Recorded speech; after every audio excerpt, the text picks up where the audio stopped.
কবি নজরুল ইসলামের একটা কথা ছিল কিংবা একটা লেখা এরকম ছিল, আমি জানি চিরজীবন আমাকে কাঁদতে হবে, কারণ আমি যে তোমাকে চেয়েছি।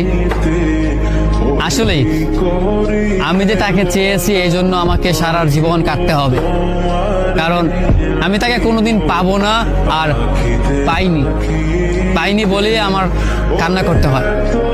তাকে আমি প্রচন্ড ভালোবাসি বলেই আমার কান্নাটা আসে, তাকে আমি আমার করে পাইনি বলেই আমার কষ্টটা হয়। কবি নজরুল ইসলামের লেখাটা খুব দারুণ ছিল। আসলেই তাকে পাইনি বলে আমাকে সারা জীবন কান্না করতে হবে। যদি সে আমার এই ভালোবাসাটা বুঝতো, আমার এই অসীম ভালোবাসাটা বুঝে আমাকে একটু বলতো যে আমি অন্যদের মতো কখনোই তোমাকে ছেড়ে যাব না, তাহলে বিশ্বাস করুন পৃথিবীতে হয়তো আমার চাইতে সুখী মানুষ আর কেউ হতে পারতো না।